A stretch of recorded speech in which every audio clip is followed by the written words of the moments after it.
날씨도 점점 더워지고 참 졸리는 시간이고 집중하기 어려운 시간이에요. 그런데 우리 하나님의 말씀을 사모함으로 또 이 시간에 한번 주님의 음성을 귀 기울여서 듣는 시간 될 수 있기를 바랍니다. 우리 마태복음 5장 21절부터 26절까지의 말씀 보겠습니다.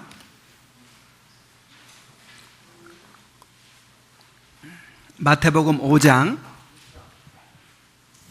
21절부터 26절까지입니다.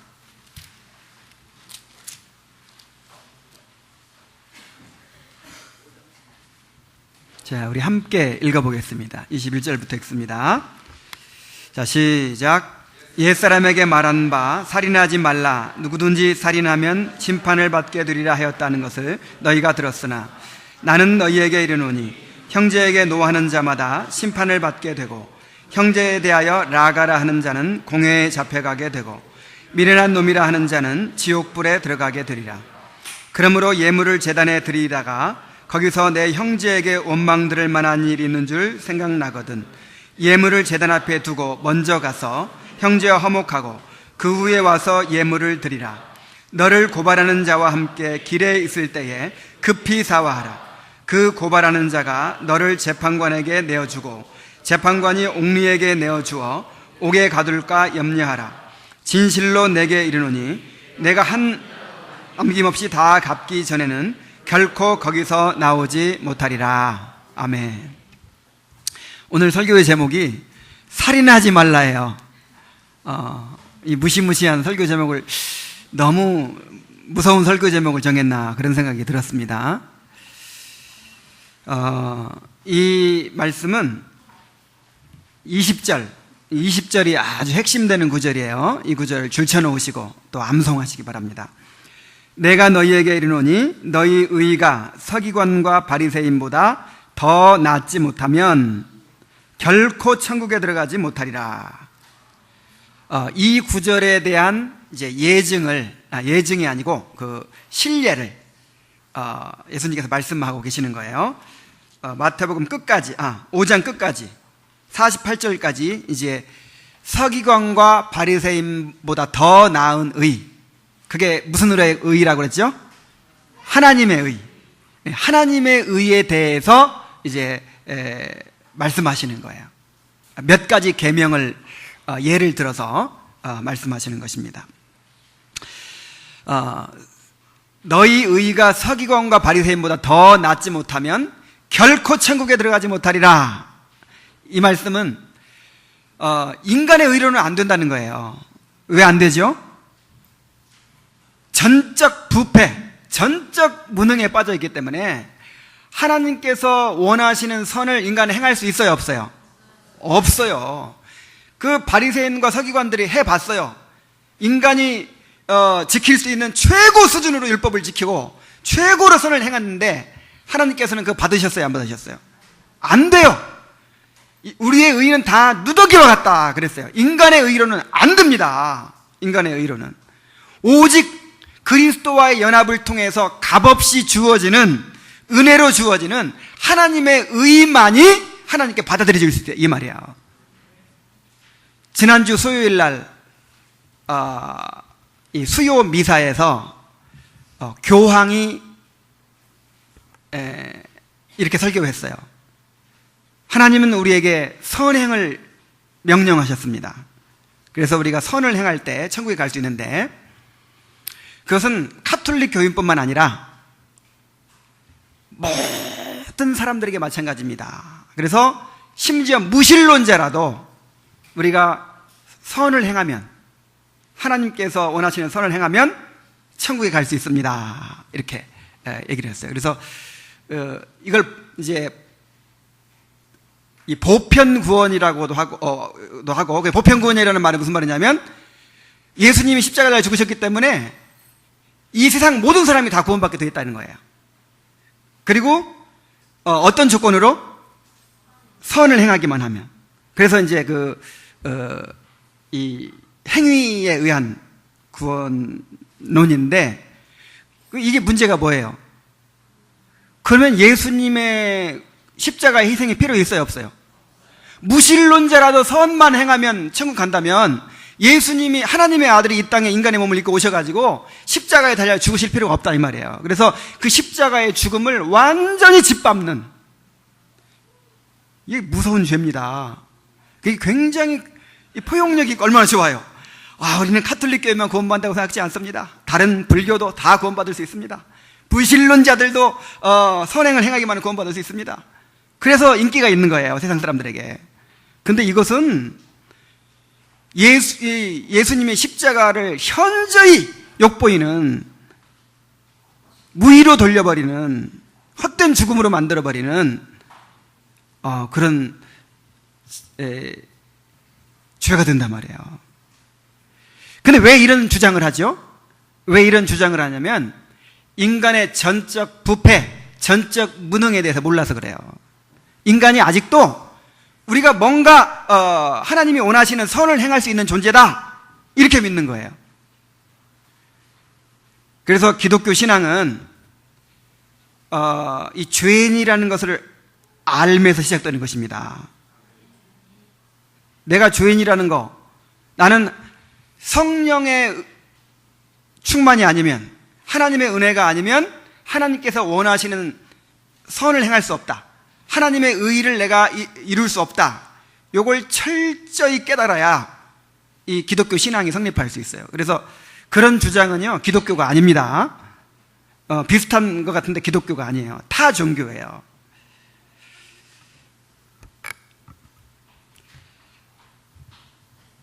그래서 너희 의가 서기관과 바리새인보다 더 낫지 못하면 결코 천국에 들어가지 못하리라 하는 말은, 구원받은 사람은 하나님의 통치를 누리기 때문에, 그 하나님의 통치를 누리는 것을 다른 말로 성령 충만, 그렇게 얘기하는 거예요. 오늘 오전에 성령 충만에 대해서 설교 들었죠? 성령 충만이 뭐냐면은 나는 죽고 성령께서 나를 지배하시는 상태, 이렇게 정의할 수가 있는 거예요. 그래서 성령 충만 받으려면 어떻게 해야 돼요? 내가 죽어야죠. 성령 충만이라는 말은 성령께서 나를 지배하심으로 성령의 감화와 능력이 나를 가득 채우는 거예요. 이 충만, fulfillment, 가득 채운다, 채운다, 그런 뜻이잖아요. 근데 채워지려면 반드시 먼저 해야 될 일이 있어요. 비워져야 돼요. 비워진다는 게 바로 자기 부인이고, 나를 십자가에 못 박는 것이고, 내가 죽는 거예요. 아니 새로 죽으라는 게 아니라 이미 죽었어. 내가 그리스도와 함께 십자가에 못 박혔나니 이미 내가 예수님과 함께 죽었어요. 그 죽음을 내가 받아들이는 거예요. 다시 한번 받아들이시기 바랍니다. 그래서 내가 죽을 때 성령께서 나를 지배하시게 되고 성령의 감화와 능력으로 채워지니까 내 안에서 하나님의 의의가 이제 나오는 거죠. 그래서 우리가 무엇을 사모해야 돼요? 무엇을 구해야 돼요? 그의 나라와 그의 의의를 구하라. 그의 나라가 뭐냐면 성령 충만이에요. 하나님의 통치예요. 하나님이 나를 통치하심으로 그의 의, 하나님의 의가 내 삶에 이루어지는 거, 오로지 이게 우리의 소원이어야 되는 거예요. 그 외에는 하나님께 다 알아서 해주시겠다 그랬어요. 하나님의 의를 사모하시기 바랍니다. 의에 줄이고 목마른 자가 구원받은 백성이에요. 그래서 이 사람 구원받았나 안 받았나 뭐가 있는 걸로 봐서 하냐면, 의에 줄이고 목말라. 내가 하나님의 의의를 행하고 싶다. 내가 하나님 기뻐하시는 삶을 살고 싶어. 주님 닮고 싶어. 하나님을 알고 싶어. 여기에 목마르고 줄입니까? 그래서 지금 집에 안 가고 여기 앉아 있는 거잖아요. 그리고 진짜 목마르면요, 잠도 안 와요. 졸리지도 않아.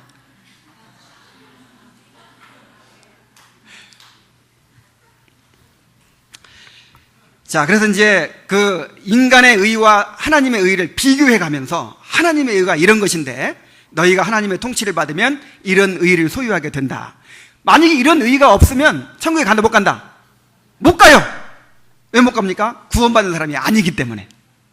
진짜 구원받은 사람이라면, 하나님의 통치를 누리는 사람이라면 이런 하나님의 의가 나오지 않을 수가 없다 이 말이에요. 그래서 주님은 이제 살인하지 말라, 간음하지 말라, 그 다음에 맹세하지 말라, 그 다음에 뭐 이렇게 몇 가지 뭐 악한 죄를 대적하지 말라, 몇 가지 이런 율법의 계명들을 가지고 이제 그 하나님의 의의 신뢰를 들고 계신데, 먼저는 서기관과 바리새인들의 왜곡된 가르침을 드러내시고, 그 다음에 그 계명의 본래 의도를 말씀하신 다음에 그걸 실제로 우리 삶에서 어떻게 적용해야 될지 보여주시는 거예요. 지금 실천하라고 주시는 말씀입니다. 자, 오늘은 이제 살인하지 말라는 계명입니다. 이 계명에 대한 서기관과 바리새인들의 왜곡된 가르침을 먼저 주님께서 말씀하십니다. 21절, 옛사람에게 말한 바 살인하지 말라, 누구든지 살인하면 심판을 받게 되리라 하였다는 것을 너희가 들었으나, 그랬죠. 여기 옛사람에게 말한 바 너희가 들었으나, 이 말은 모세의 율법을 가리키는 것이 아니에요.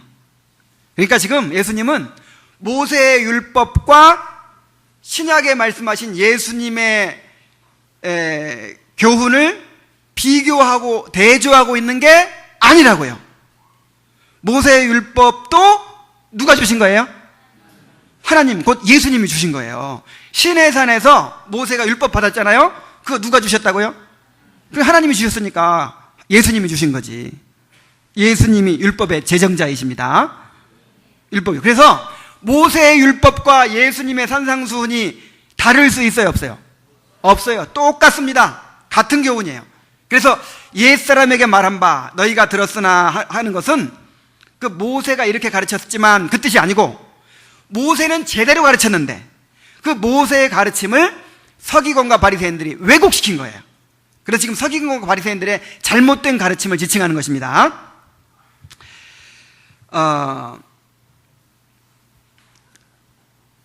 이 서기관과 바리새인들은 어떻게 가르쳤습니까?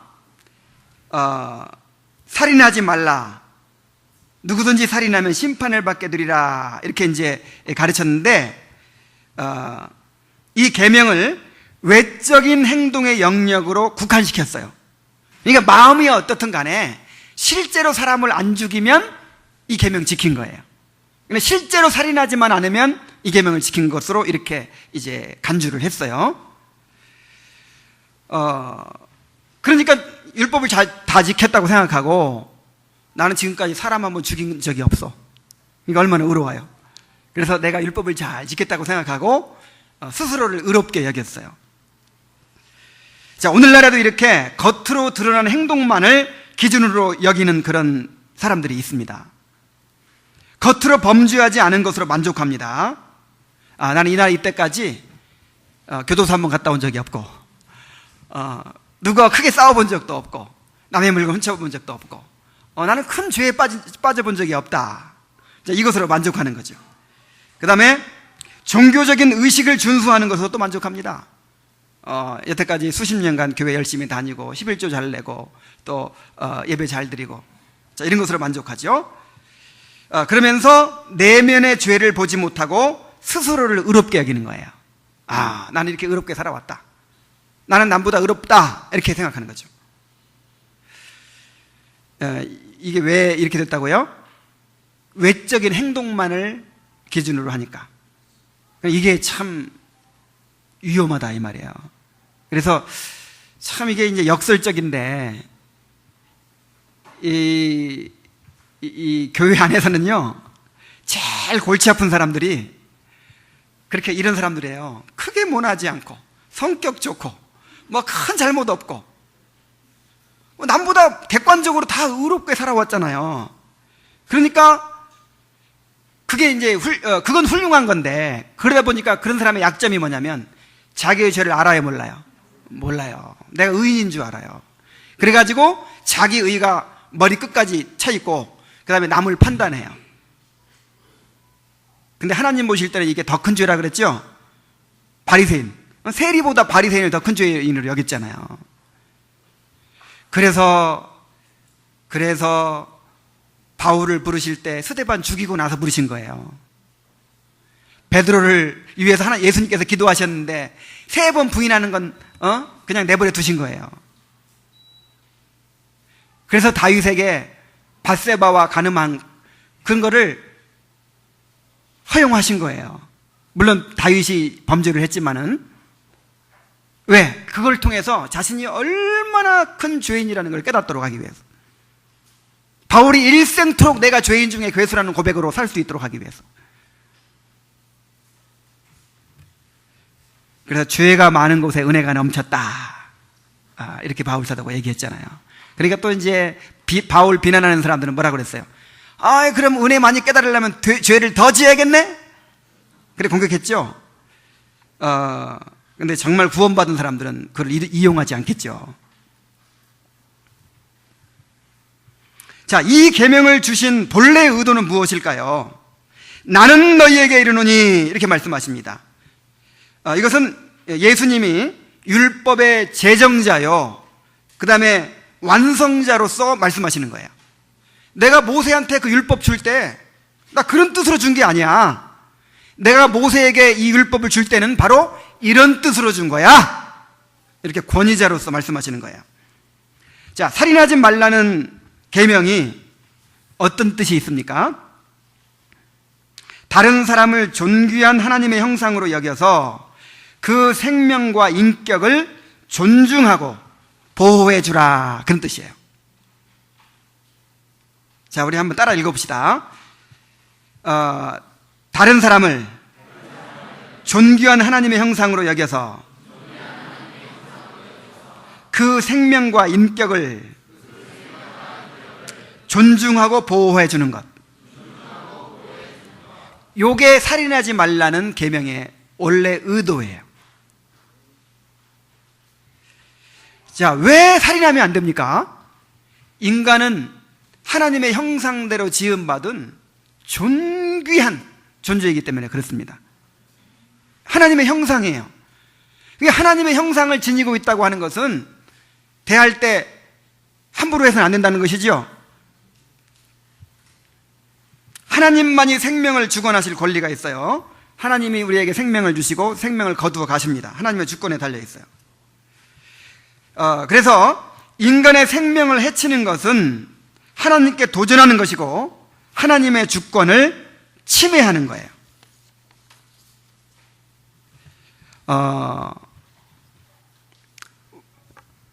우리가 예를 들어서 요즘에 우리 교회에 아이들 많은데 이거 아이들 부모가 하나도 없네. 우리 이 성운수 집사님 아이가 있다고 생각해 봅시다. 은혜가 있어요. 그러면은 그 성운수 집사님의 형상대로 태어난 딸이 있어요. 그러면 딸이 이쁘든 안 이쁘든 어떻게 해야 돼요? 이쁘다고 하고 사랑하고 그래야죠.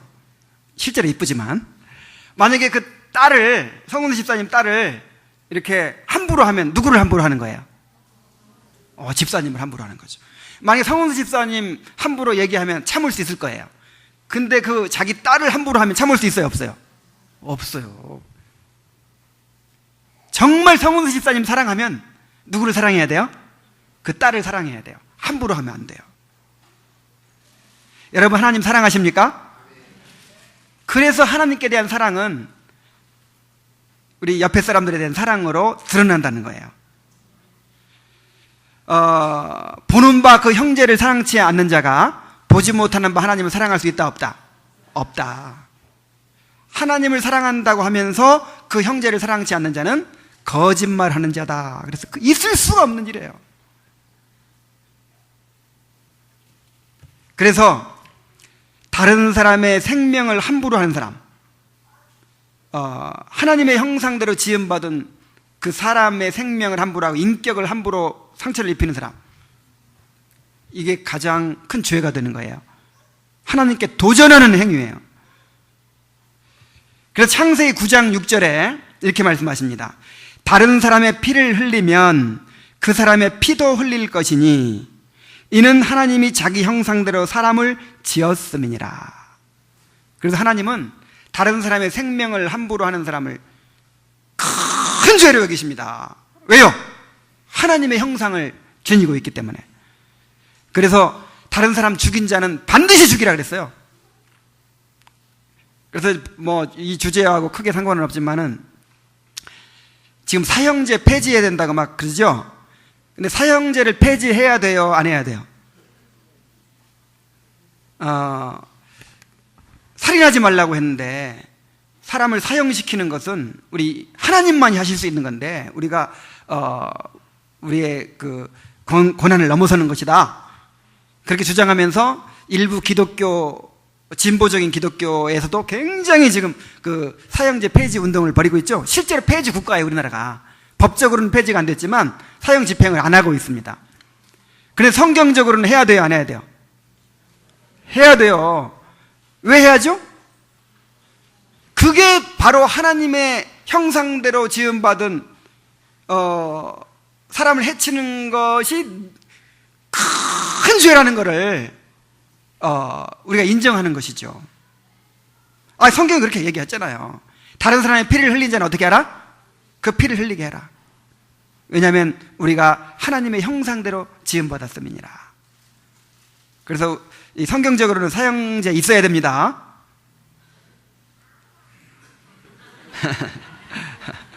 우리 자, 그 나중에 한 번 더. 아직 설득이 안 된 것 같아요, 지금. 자, 그래서 살인이 뭐냐? 예수님께서 정의하시는 살인은 바로 이거예요. 다른 사람의 생명과 인격을 존중하고 보호해 주지 않고 마음과 말과 행동으로 해치는 거, 이게 살인이에요. 우리는 마땅히, 지금 아이들이 막 있으면 아이들이 막 가다가 넘어지려고 하고 막 아이들이 막 걸어다니고 하면 마땅히 우리가 어떻게 해줘야 돼요?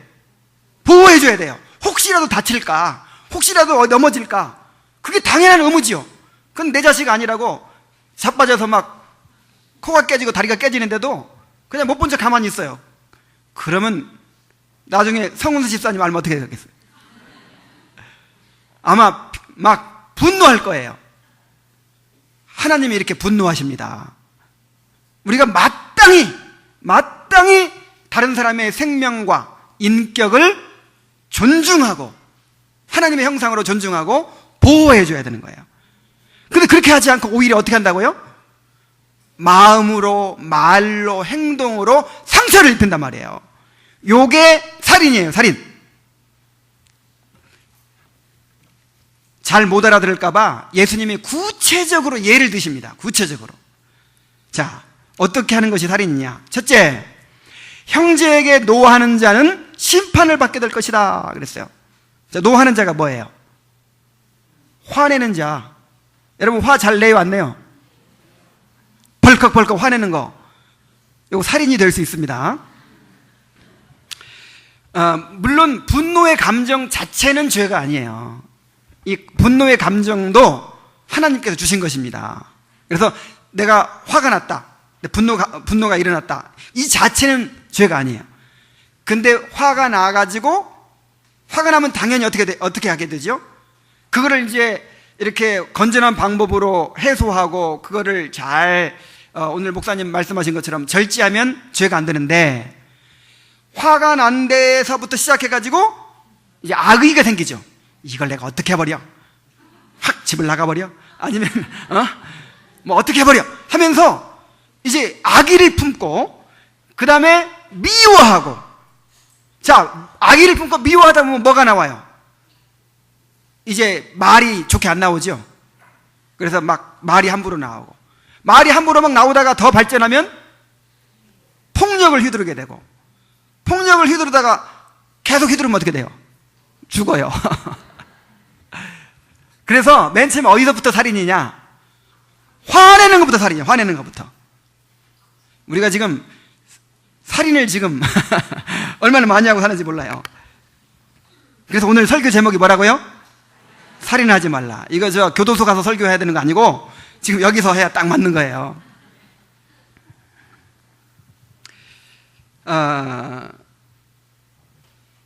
이렇게 살인을 하면 어떻게 된다고 그랬어요? 심판을 받게 된다 그랬죠? 이게 무슨 뜻이냐면 실제 살인한 것과 똑같이 심판받는다, 그 뜻이에요. 실제 사람 죽인 것만 심판받는 게 아니고 내가 이렇게 화를 벌컥 내가지고 상대방의 상처를 입힌 거, 그거도 살인죄와 똑같이 심판받을 것이다, 이 말이에요. 자, 두 번째로, 형제에게 라가라 하는 자는 지옥불에 들어가게 되리라. 라가가 뭐죠? 라가라는 말은 텅 비었다, 그 뜻이에요. 이제 우리식으로 표현하면 이 골이 비신 분.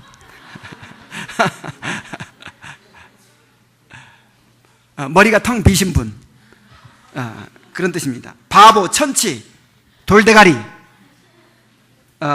그런 뜻이에요. 상대방의 인격을 무시하고 경멸하는 그런 표현이죠. 이게 인격을 해치는 거잖아요. 누구 형상대로 지음받았는데? 하나님의 형상으로 지음받았는데 그 하나님의 형상에 대해서 함부로 바보, 천치, 돌대가리, 고리 비신 분 아니, 이렇게 하면 이거는 진짜 하나님의 형상에 대한 모독이에요. 이게 살인이에요, 살인.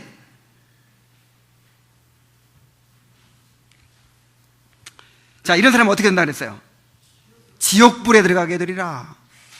원래 살인하면 지옥 가는 건데, 나아가라 하는 사람도, 상대방한테 바보, 천치, 돌대가리 이렇게 말하는 사람도 지옥불에 들어간다, 이 말.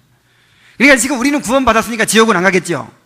그러니까 지금 예수님 말씀하시는 것은 우리가 그렇게 생각 없이 짓는 죄가 얼마나 큰 죄인지를 좀 알아라, 그 뜻이에요.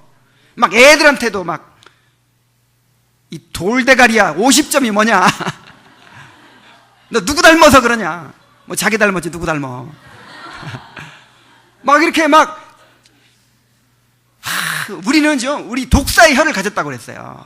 독사의 독이 있다 그랬어요. 얼마나 참 이 사람을 비꼬고 그냥 이렇게, 그런데 천재들이에요, 우리는. 근데 그게 하나님은 무슨 죄라고요? 살인죄라고요. 하나님의 형상을 감히 깎아내려? 하나님의 형상을 감히 상처를 입혀? 살인입니다, 살인. 그래서 지옥불에 들어갈 죄예요. 자, 그 다음에 세 번째, 미련한 놈이라 하는 자는 공회에 잡히게 되고 그랬어요. 여기서 미련한 놈이라는 말은 그 유대인들에게는 이 배교자를 의미합니다. 배교자. 이 신앙인들이 지을 수 있는 최고 큰 죄가 무슨 죄일까요? 배도예요, 배도. 믿음을 저버리는 것이 가장 큰 죄입니다. 이것이 용서받을 수 없는 죄. 그 다음에 성령 회방죄에 속하는 거예요. 그래서 최고 큰 죄, 세상 사람들은 최고 큰 욕할 때 무슨 욕해요? 쌍시옷 들어간 욕하죠? 근데 진짜 최고 큰 욕은요, 이 미련한 놈이라는, 그러니까 그 배교자라는, 저주받은 사람, 배도할 사람, 이런 뜻이에요. 이런 욕이에요. 그래서 이거는 말로 상대방의 인격에 손상을 입히는 것이라고 할 수 있습니다. 그러니까 언어폭력이라고 할 수 있어요. 언어폭력. 이 언어폭력은요, 실제로 칼로 이렇게 상처를 입히는 것보다 더 오래 갈 수 있어요. 잘못해가지고 칼로 사람을 해쳤어요. 그럼 병원에 입원하면 한 달이면 나을 수 있어요. 근데 말로 한번 상처를 입혀보세요. 말로. 독한 말로 한번 상처를 입히면 그것이 30년 갑니다. 이 언어폭력이 무서운 거예요.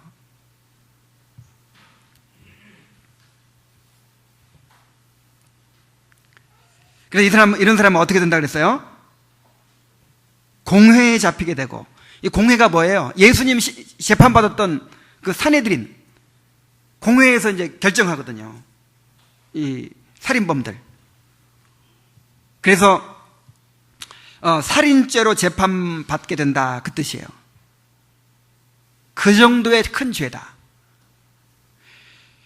그래서 형제에게 함부로 화내는 사람, 그 다음에 형제를 깎아내리고 이렇게 인격적으로 모독하는 사람, 그다음에 말로 상처를 입히는 언어폭력, 이게 주님께서 보실 때는 살인죄란 말이에요. 살인하지 맙시다. 죄를 크게 알아야 돼요, 죄를. 그래서 구원받기 전에는 생각 없이 그냥 막 죄를 범했지만은 이제 우리가 예수님의 의의 옷을 입고 거룩한 백성이 되고 나면 이 죄가 크게 느껴져야 돼요. 내가 말로 상처를 입힌 것 가지고도 실제 살인한 것만큼이나 크게 죄로 느껴져서 가슴 아파하고 애통하며 하나님 앞에 회개하고, 자, 이런 사람들이 되어야 될 줄로 믿습니다. 그래서 예수님의 말씀을 통해서 우리가 깨달을 수 있는 것은 살인은 마음에서부터 시작된다라고 하는 거예요. 우리 요한일서 3장 15절 말씀 한번 찾아봅시다. 요한일서 3장 15절.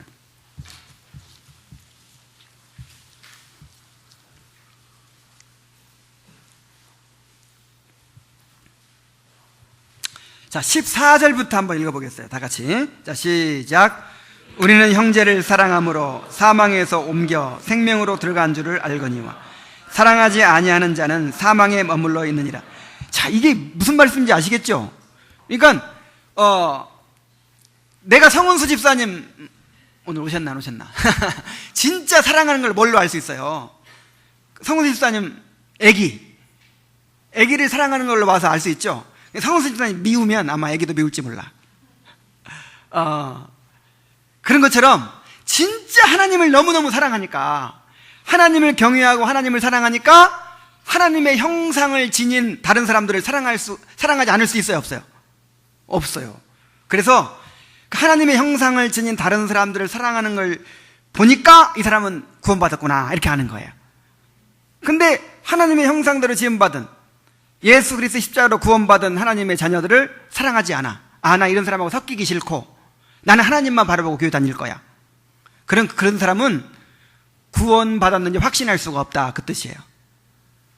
맞습니까?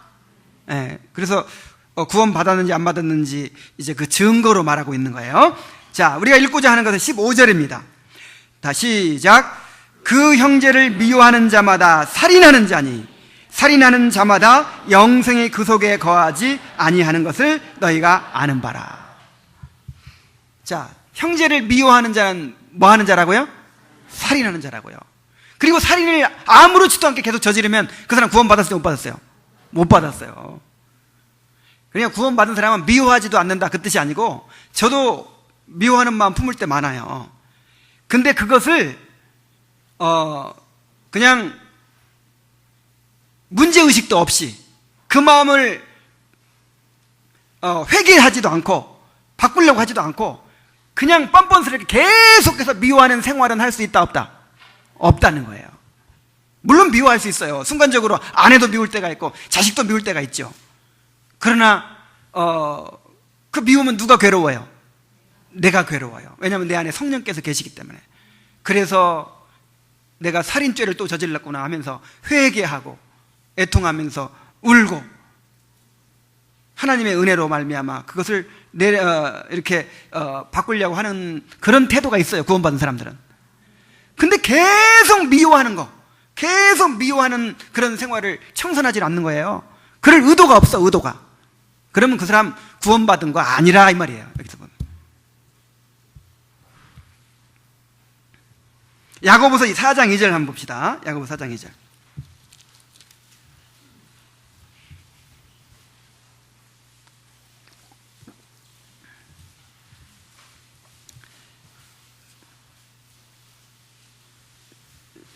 자, 읽어보겠습니다. 시작. 너희는 욕심을 내어도 얻지 못하며 살인하여도 시기하여도 능히 취하지 못하나니 다투고 싸우는도다. 너희가 얻지 못하면 구하지 아니. 자, 여기 보세요. 살인하며 시기하여도 능히 취하지 못하느냐 할 때 여기서 살인은 마음의 살인을 말하는 거예요. 아무리 교인들이 살인했겠어요? 마음의 살인. 자, 왜 살인합니까? 오직 하나님을 즐거워하고 하나님을 기대하며 살아야 되는데 자꾸 누구를 기대해요? 사람을 기대하고 사람의 반응이 내 중심을 차지하는 거예요. 그러니까 자꾸만 상처받고 자꾸만 미워하게 되는 거예요. 마음으로 살인하게 되는 거예요. 자, 그 다음에 로마서 1장 29절.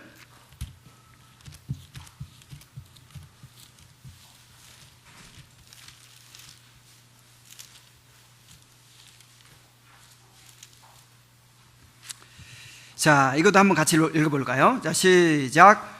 곧 모든 불의, 추악, 탐욕, 악의가 가득한 자요. 시기, 살인, 분쟁, 사기, 악독이 가득한 자요. 수군수군하는 자. 자, 이건 이제 우리 인간의 마음을 말씀하신 거거든요. 지난주에 그랬죠? 우리 인간의 마음이 구정물통과 똑같다고. 구정물통 겉으로 보기엔 깨끗하죠. 근데 막대기로 한번 확 휘저으면 그 속에서 막 온갖 생선 때가리, 뭐 그냥 김치 썩은 거, 막 콩나물 때가리 다 나온단 말이에요. 우리 마음이 꼭 이런 구정물통하고 똑같은데, 그 구정물통 속에 뭐가 들어있어요?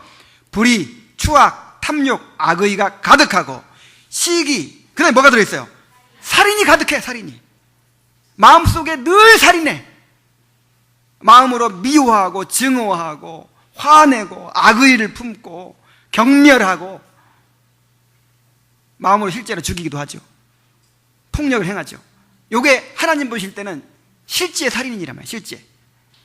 왜냐하면 하나님은 마음속을 보시는 분이니까.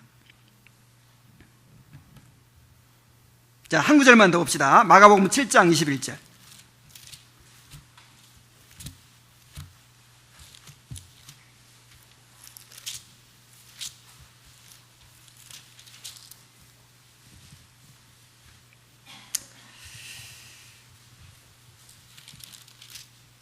(21절) 23절까지 한번 읽습니다. 시작. 속에서 곧 사람의 마음에서 나오는 것은 악한 생각 곧 음란과 도둑질과 살인과 간음과 탐욕과 악독과 속임과 음탕과 비방과 교만과 우매함이, 이 모든 악한 것이 다 속에서 사람을 더럽게 하는. 사람은 속에서 뭐가 나와요? 살인이 나온다고요. 살인이. 사람의 마음속에 살인이 들어있어. 늘 살인해요. 자, 그래서 맨 처음에 분노가 일어나죠. 그 다음에 이제 분노가 일어나니까 미워하고 악의를 품죠. 미워하고 악의를 품다 보니까 이제 말이 좋게 안 나오죠. 이렇게 사람을 깎아내리죠. 그러다가 이제 더 심하게 욕설을 하죠. 언어 폭력을. 그러다가 나중에 욕하다가 성이 안 차면 실제로 행동으로 폭력을 가하죠. 그 행동이 지나치다 보면 어떻게 돼요? 사람 죽는 거예요.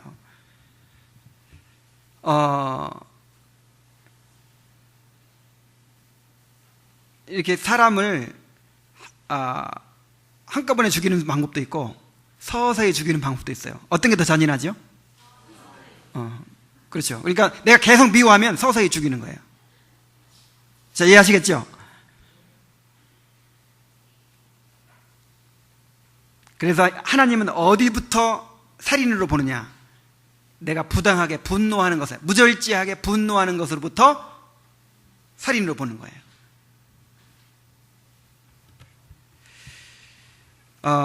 그런데 이제 이런 얘기를 하면은, 그럼 내가 살인죄를 안 저질러야겠구나 하면서, 나는 죄 안 지키기 위해서 그 사람 내가 안 보고 살기로 했습니다. 이런 사람들이 있어요. 계속 만나면 미운 생각 들어가고 부딪히고 싸우게 되니까, 나 그 인간, 나 이제 없는 걸로 취급하고 삽니다. 자, 이건 어떻게 될까요? 이건 더 큰 죄예요. 더 큰 죄. 그래서 그런 사람이 실제로 있대요. 이제 어디선가 내가 기사를 봤는데, 아내가 바람을 피운 거예요. 그 남편이 뭐 때리지도 않고 하여간 그냥 아무 말 없이 그냥 받아줬대요. 대신 그날부터 그림자 취급을 하는 거예요. 아예 그냥 사람 취급을 안 하는 거예요. 말을 안 하고 같이 사지도 않고. 그래가지고 병이 들어서 나중에는 우울증 걸리고. 그게 뭐예요? 서서히 죽이는 거죠. 이게 차라리 그냥 폭력을 가하고 화풀이를 하는 게 이게 낫지. 이게 서서히 죽이는 거예요. 그래서 물론 우리가 이제 그 사랑이 부족하고 관심이 부족해서 우리 교인들 중에서 다 개인적으로 친하지 못하고 사랑하지 못할 수는 있어요. 관심 못 가질 수는 있어요. 그런데 한 가족으로 묶어주신, 아내와 남편으로 묶어주신 그 관계는요, 분리될 수 있을까요? 없을까요? 없어요. 한 몸이에요. 그리고 한 공동체로 묶어주신 우리의 이 성도의 관계는 분리될 수 있어요, 없어요? 없어요. 자, 예수님과 우리가 분리될 수 있어요, 없어요? 없죠? 똑같이 주님은 우리를 한 몸으로 묶어주셨어요. 이건 우리 뜻이 아니에요, 우리 뜻이. 주님이 그렇게 우리를 한 몸으로 묶어주셨어요. 그래서 우리가 싸울 수는 있어요. 싸우는 건 잘못 아니야. 잘못은 잘못이지. 근데 어쨌든 우리가 싸우면서 크는 거잖아요. 싸우고 서로 부딪히고 갈등하고 그러다 또 회개하고 또 화해하고 이러면서 우리가 성장해 가는 거지. 그래서 싸우는 건 큰 문제가 아니야. 지금 겉으로만 뭐 사랑합니다 사랑합니다 하니까 그러지, 실제로 좀 깊이 한번 사귀어 보세요. 그 사람이 그 사람이고 막 그놈이 그놈이고 죄송합니다, 이제 그 관용적인 표현으로 맞죠? 다 한 가지씩 가시들이 있어요. 상처들이 있고 다 골치 아픈 사람들이에요, 사실 알고 보면은. 그래가지고 갈등이 없을 수가 없어요, 없을 수가. 그래서 우리 공동체 안에서 공동체 생활한다고 하는 게 항상 좋은 사람들끼리 만나서 항상 잘 대해주고 싸우지 않고, 요게 아닌 거예요. 가족들 싸워요, 안 싸워요? 형제간들 싸워요, 안 싸워요? 싸우죠. 근데 싸우면서 크는 거예요. 싸우면서 자기 부인을 배우고 내 죄를 깨닫고 양보하는 걸 배우고 화해하는 걸 배우고. 그래서 안 싸워도 문제입니다. 우리 부부는요, 한 번도 싸운 적이 없습니다. 이거 둘 중 하나예요. 성자든지 아니면 이건 지금 회피하는 거예요. 이건 절대로 이건 상담 심리학적인 관점에서 볼 때 건강한 부부가 아니에요. 싸우고 화해하고 싸우고 화해하고 하면서 자기를 깨달아가는 거예요. 그래서 상대방을 알아갖고, 이 싸움도 하나의 커뮤니케이션의 방법이에요. 그래서 잘 싸워야 돼요. 애들도 싸워야 돼. 우리가 이제 완전하면 안 싸우고도 어떻게 성장하겠지만 우리는 불완전해서 싸우면서 크는 거예요. 그래서 싸우는 거 두려워하지 마십시오. 뭐 여전돼, 뭐 남전돼, 막 싸우고 부딪히고 의견 차이나고 큰 소리 치고, 이거 두려워하지 마세요. 그리고 이런 거 있다고 해서 교회가 사랑해, 그런 말 하지 마세요.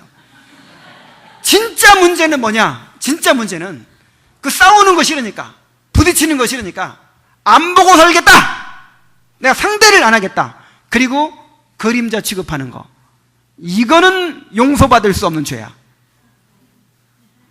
이건 서서히 말려 죽이는 거야. 그리고 그러면서요, 이 상대방은 좀 이렇게 아프게 하려고 자기 좋아하는 사람 막 지나치게 막 죽고 못 사는 모습을 보여주는 거예요.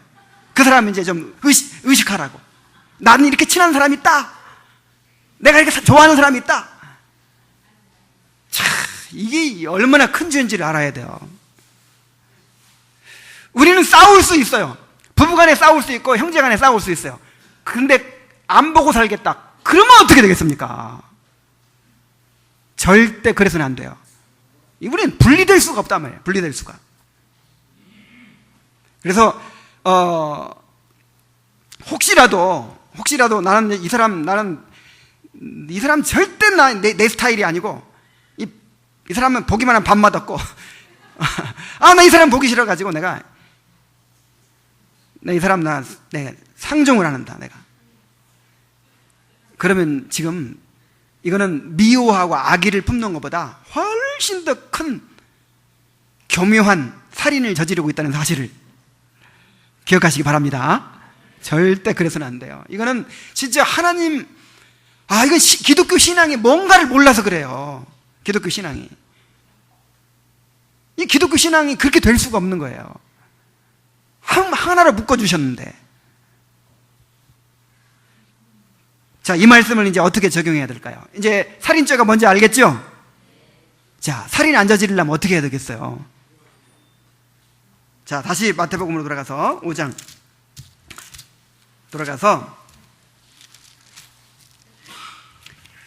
자, 살인죄 안 저지르려면 꼭 이렇게 하셔야 됩니다. 23절 24절 우리 한번 읽어봅시다. 시작. 그러므로 예물을 제단에 드리다가 거기서 내 형제에게 원망 들을 만한 일이 있는 줄 생각이 나거든. 예물을 제단 앞에 두고 먼저 가서 형제와 화목하고 그 후에 와서 예물을 드리라. 이게 무슨 말씀이에요?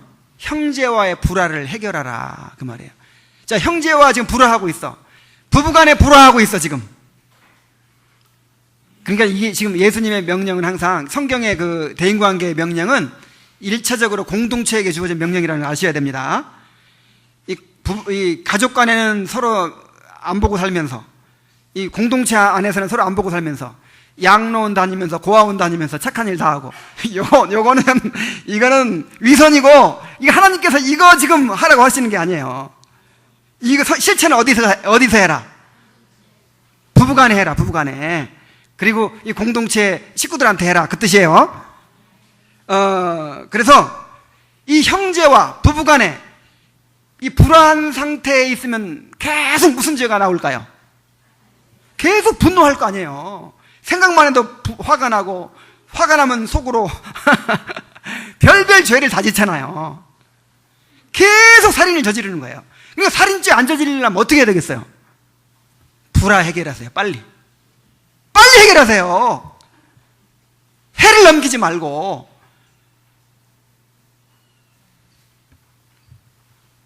심지어 어떻게 말씀하십니까? 예물을 제단에 드리려고 하다가, 예물을 제단에 지금 하나님 앞에 제사를 지금 거룩한 제사를 드리려고 했는데 갑자기 뭐가 생각났어요? 아, 누군가가 지금 나를 원망하고 있고 상처받은 사람이 있는 거야. 그럼 어떻게 하라고요? 그 사람하고 불화한 상태에서 예물 드려봐야 참된 예물이 되지 못해. 하나님께 기뻐하시지 않아. 그러니까 예물을 제단 앞에 두고 먼저 가서 화해하고 와서 예물을 드려라. 그러니까 제사보다 뭐가 더 중요하다는 거예요? 형제를 사랑하는, 그게 더 중요하다는 지금 말씀하고 계시는 거예요. 그러니까 내가 잘못한 것이 있든지, 아니면 그 사람이 잘못해서 내가 미워하고 있든지, 어쨌든 이 불화하고 있는 거를 빨리 해결하는 말이에요. 그거 해결하지 않고 계속 미워하고 있으면서 제물만 잘 드린다고 해서 하나님이 받으신다, 안 받으신다? 안 받으신다는 거예요.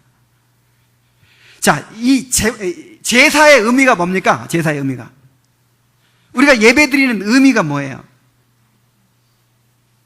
주의 제단에 산제사 드렸는가, 뭐 그런 찬송 있죠. 그러니까 주님의 제단에 나를 드리는 거예요. 이게 예배입니다. 오늘 뭐 하러 오셨어요? 죽으려고 왔어요? 이거 좀 깨달으셔야 돼. 오늘 우리 죽으러 온 거예요. 나를 제단에 드려서 하나님께 순종하겠습니다. 하나님의 뜻을 따르겠습니다. 내가 주인이 아니라 주님이 주인 된 삶을 살겠습니다. 자, 이런 이제 고백을 우리가 바치려고 온 거잖아요. 그럼 그게 뭘로 나타나야겠어요? 내가 죽었으면 형제가 용서돼야 안 돼요? 되겠죠? 근데 미워하는 거, 불화하는 거 전혀 해결할 의지가 없는 거야. 그러면서 제물만 멋지게 잘 드린다고 해서, 예배만 멋지게 잘 드린다고 해서 그게 예배입니까? 예배의 의미가 없어져 버리잖아요. 그래서 제가 자주 말씀드리지만은 제사, 요거는 요 자체가 신앙이 아니에요. 신앙을 담는 그릇이에요. 자, 이거를 좀 우리가 깨달을 필요가 있어요. 예를 들어서 내가 봉사하는 거, 뭐 내가 헌금 드리는 거, 내가 예배 드리는 거, 뭐 선교여행 가는 거, 뭐 주님을 위해서 뭐 섬기는 거, 요 자체가 신앙이라고 생각하면 안 돼요. 요 자체가 신앙이 아니고 우리의 신앙을 담는 그릇이라니까요. 그릇. 아니, 그 자체가 신앙이라면 바리새인이 최고지.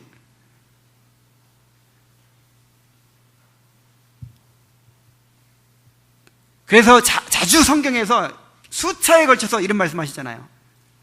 순종이 뭐보다 낫다? 제사보다 낫다. 여호와께서 제사 기뻐하시겠습니까?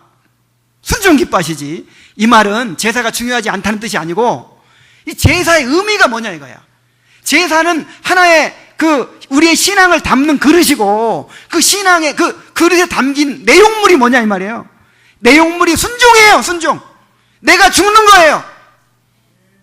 근데 그건 안 담겼어. 근데 빈 그릇만 그냥 멋지게 드리면 하나님께서 받으시겠느냐 이 말이에요. 너희는 가서 내가 긍휼을 원하고 제사를 원치 아니하노라 하신 뜻이 무엇인지 배우라. 다윗이 밧세바와 죄 짓고 나서 이걸 깨달았어요. 여호와께서는 제사를 기뻐하지 아니하시나이다. 그렇지 않으면 내가 드렸을 것이라. 여호와께서는 번제를 기뻐하지 아니하시나이다. 여호와께서 구하시는 제사는 상한 심령이라. 우리가 드리는 예배에 상한 심령이 담겨야 돼요. 내가 죽어야 된다 이 말이죠.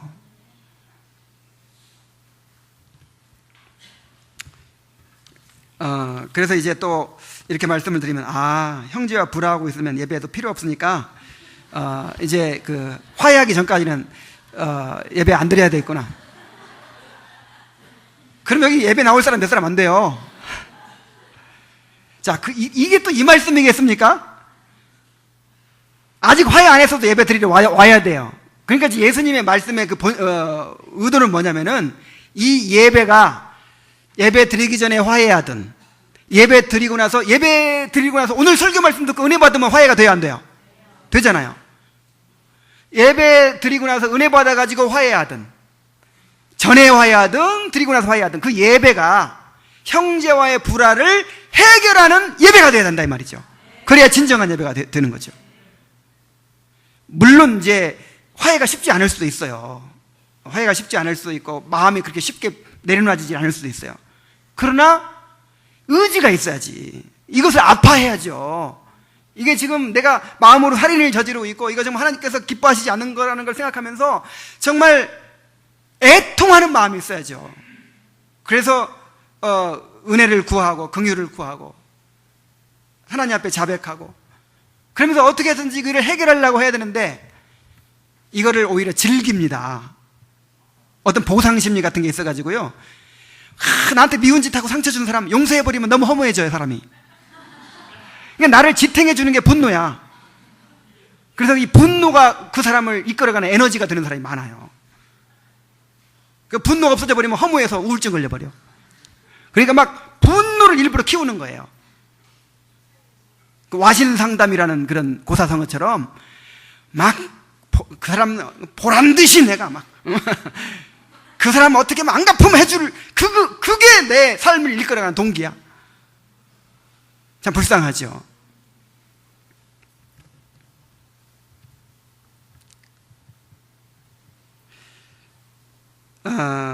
그래서 여러분, 모든 사람으로 더불어 화평함과 거룩함을 쫓으라. 이것이 없이는 아무도 주를 보지 못하리라. 히브리서 14장 12절에 이렇게 말씀하셨거든요. 그러니까 거룩함, 또 화평함, 이 두 가지를 우리가 잃어버리잖아요. 그 두 가지를 우리가 추구하지 않으면서 하나님 제사만 잘 드리고 잘 섬긴다고 해서 그것이 온전한 제사가 될 수가 없다라고 하는 사실을 여러분 명심하시기 바랍니다. 그래서 불화를 해결해야 됩니다. 불화를. 자, 이런 얘기를 듣고도 어떻게 되겠지 하는 분들을 위해서 예수님이 또 한 번 말씀하십니다. 25절. 너를 고발하는 자와 함께 길에 있을 때에 급히 사화하라. 그 고발하는 자가 너를 재판관에게 내어주고 재판관이 옥리에게 내어주어 옥에 가둘까 염려하라. 진실로 내게 이르노니 내가 한 푼이라도 남김이 없이 다 갚기 전에는 결코 거기서 나오지 못하리라. 그랬어요. 이게 무슨 말입니까? 형제와의 불화를 이제 해결해야 된다고 배웠어요. 근데 그게 급한 일이다, 아니다. 급하고 중요한 일이다, 그 뜻이에요. 이걸 우선순위로 놓고 요거를 고민하면서 어떻게든 이걸 해결하려고 해야 된다 이 말이죠. 그래서 지금 재판 중인 사람이 있으면 어떻게 해야 돼요? 그 재판 받으러 가기 전에, 재판까지 가기 전에 빨리 화해하는 게 소송 비용도 안 들고 좋죠. 근데 만약에 재판 정에까지 갔어. 그러면 거기서 이제 서로 이기려고 상대방을 자극하고 막 이렇게 하다 보면은 이 적대감이 극도에 달하겠죠. 그래가지고 이제 갈 때까지 가버리는 거예요. 돌아올 수 없는 강을 건너버리는 거야. 그러니까 만약에 여러분이 지금 재판하게 생긴 사람이 있으면요, 빨리 화해하는 게 서로를 위해서 유익해요. 그 예를 드신 거예요, 예를. 그래서 부부간에도 오래 가면 돼요, 안 돼요? 각방 쓰시는 각방 쓰는 분들이 있다. 그러면 그냥 하루 정도 자보고 그냥 다시 합치세요. 말 안 하고 며칠 지난 분이 있다 하면 빨리 화해하시고, 그 자존심 때문에 그 화해하지 못하고 그러지 말고. 왜 그러냐? 이게 아무것도 아닌데 이게 점점 커질 수가 있단 말이에요. 점점 커져가지고 나중에는 돌아올 수 없는 강을 건너게 돼요. 그래서 우리 목사님이 자주 예를 드신 거 있죠? 처음에 치약 짜는 문제로 싸우기 시작해가지고 끄트머리서부터 꼼꼼하게 짜느냐, 가운데 푹 눌러 짜느냐, 요거 때문에 싸우기 시작해가지고 나중에 어떻게 된다? 이혼 도장 찍는단 말이에요.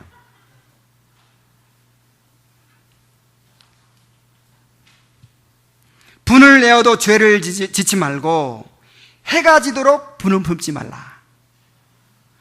그러니까 하루 해를 넘기지 말라 이거예요. 그래서 우리 아내하고 결혼할 때 처음에 그런 약속을 했어요. 우리 싸우긴 하되 싸우더라도 절대 이 해가 지도록 그걸 해결하지 못하고 자지 말자 그랬어요. 처음에는 며칠은 지켰어요. 근데 이제 아내는 좀 단순해가지고 나는 안 풀어졌는데 먼저 자버려. 그러면 성질 나가지고 자는 잠은 못 자고 섹스를. 이 사람이 풀고 자야 할 거 아니야, 풀고. 그래가지고 막 자는 사람은 깨워가지고 막 이대로 자면 어떡하냐고, 풀고 자야지.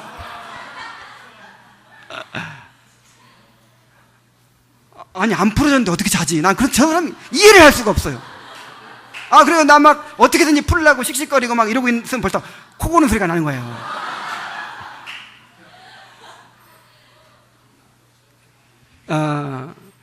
그래서 해가 지도록 분을 훔지 말라는 거는 빨리 해결하란 말이에요. 빨리. 그걸 넘기지 말고. 그래서 이제 하루 정도는 이렇게 넘긴 적은 많지만 이게 하루 이틀 간 적은 없어요. 그럴 수밖에 없는 게 맨날 설교해야 되니까. 나는 만약에 이 설교가 아니었으면, 이 목사가 아니었으면 벌써 이혼했을 거예요. 근데 참 내가 얼마나 성질 더러운지를 아시기 때문에, 또 아내가 얼마나 성질 더러운지 아시기 때문에 하나님께서 다행히 목사로 불러주셔서 맨날 설교해야 되니까 여러분 막 그 미워하는 마음, 막 성질나는 마음이 있어가지고 그렇게 설교가 안 돼요. 잘 되면 큰일 나는 거야. 잘 되면 이제 유선자가 되는 거죠. 근데 안 돼요. 그래가지고 할 수 없어. 아쉬운 사람이. 내가 항상 자기 전에 해야 될 거 아니야. 좀 머뭇거리면 자버리니까.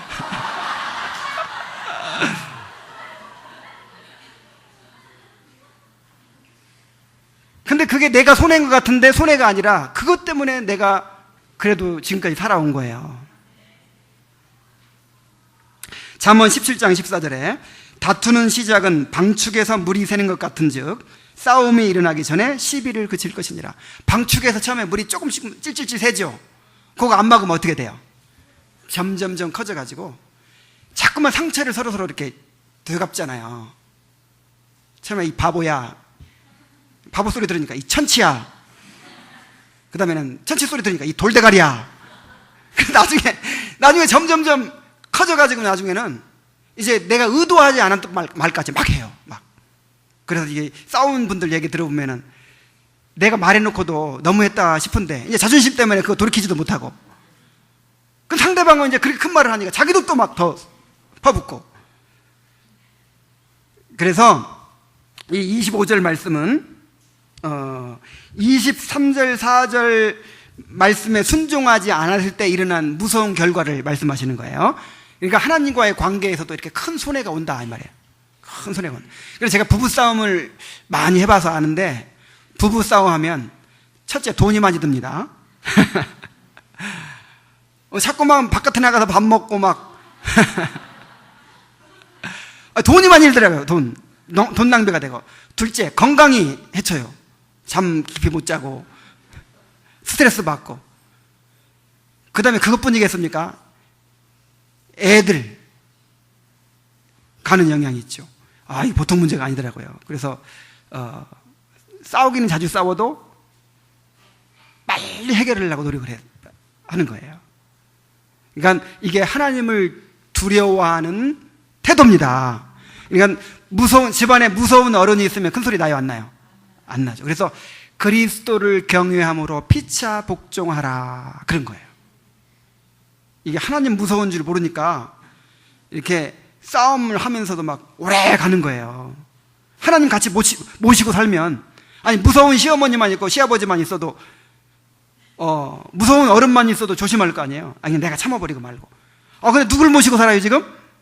하나님을 모시고 사는데 그렇게 막 불안한 상태로 막 그렇게 오래 가면 되겠어요, 안 되겠어요? 하나님 두려운 줄 모르는 거죠. 우리 따라해 봅시다. 그리스도를 경외함으로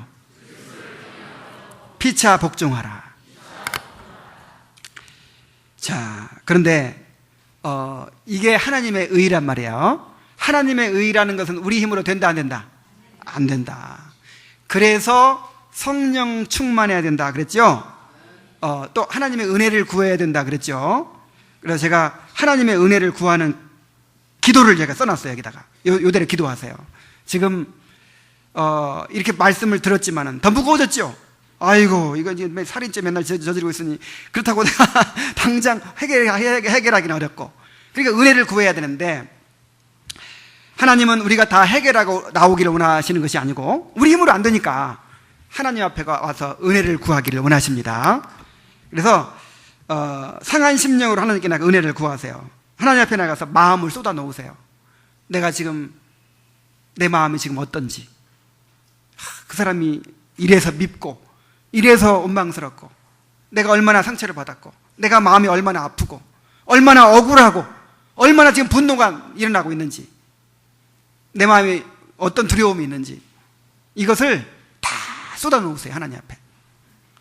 백성들아 시시로 그를 의지하고 그 앞에 마음을 토하라 그랬어요. 하나님은 우리의 피난처시로다. 우리가 의로워져서 오라는 게 아니라 미워하는 마음, 화난 마음 그대로 가지고 오란 말이에요. 가서 하나님 앞에 이렇게 토해 놓으시기 바랍니다. 화가 나 죽겠습니다. 그 사람 미워서 죽겠습니다. 이렇게 고백하세요. 하나님 다 아시니까. 그 다음에는 두 번째로 믿음으로 하나님의 약속을 붙드세요. 우리가 붙들 약속들이 많잖아요. 하나님, 이 사람이 나에게 상처를 입혔지만은, 내가 상처를 받았지만은, 그러나 이것이 절대로 나에게 해가 되지 않을 줄로 믿습니다. 돼요, 안 돼요? 안 되잖아요. 해를 선으로 바꾸시고 하나님이 주관하시고 하나님이 심판하시고 하나님이 돌보시죠. 그 믿음을 고백하라 이 말이에요. 그래서 세 번째는 뭐예요? 하나님보다 더 중심을 차지하고 있는 것을 고백하라. 내가 이렇게 상처받고 이렇게 화가 나고 힘들어진 것은요, 다 내가 지금 중심이 하나님보다 더 차지하고 있는 게 있기 때문이에요. 내가 사람을 의지했든지 사람을 기대했든지 아니면 오직 하나님을 기대하고 하나님께 소망을 두고 하나님을 즐거워하면 사람의 말에 좌우돼요, 안 돼요? 안 돼요. 근데 내가 지금 그게 하나님이 중심이 아니라 이 사람을 바라보고 사람을 기대하고 이러고 있으니까 사람 말에 쉽게 상처받고 그렇게 되는 거 아니에요? 그걸 고백하세요. 그게 죄예요, 죄. 그리고 네 번째로 하나님께 대한 열망을 아뢰세요. 뭘 원하세요? 뭘? 지금 내가 용서해 줄 수 있고 정말 화목하게 되기를 원하잖아요. 하나님, 내가 그 사람이 뭐라고 하든지 품어버릴 수 있는 좀 넓은 마음을 주시옵소서. 내가 이번 일을 통해서도 정말 내 자신을 발견하고 오히려 내가 회개하고 하나님 바로 서는 그런 기회가 될 수 있도록 도와주시옵소서. 그 사람이 변하든 안 변하든 내가 변하게 해주시옵소서. 용서할 수 있게 해주시옵소서. 화해할 수 있게 해주시옵소서. 구해야겠죠. 그래서 지금 어떤 문제가 있든지 어떤 관계에 어려움들이 있든지 그걸 그대로 하나님 앞에 가지고 나가서 은혜를 구함으로 말미암아 그 은혜로 말미암아서 용서할 수 있고 화해할 수 있게 되기를 바랍니다. 그래서 살인을 큰 죄, 마음의 살인을 큰 죄로 여기고 정말 날마다 회개하고 그 죄를 점점 벗어버리는, 그래서 하나님의 의가 여러분들의 삶에 이루어지는 그런 삶이 될 수 있기를 바랍니다. 기도하시겠습니다. 하나님 아버지, 우리가 살인죄를 아무렇지도 않게 저질러 왔습니다. 아버지여, 오늘 하나님의 의에 대해서 가르쳐 주셨습니다. 하나님이 요구하시는 그 수준에 대해서 말씀해 주셨습니다. 이 수준에 맞추어서 우리 죄를 발견하고 회개하게 하여 주시고 성령의 충만을 주시고 은혜를 허락하여 주셔서 우리가 하나님의 은혜로 이 하나님의 의를 이루어갈 수 있도록 도와주시옵소서. 불화하고 있는 형제들이 있다면 속히 해결할 수 있는 은혜 허락하여 주옵소서. 예수님의 이름으로 기도하옵나이다. 아멘.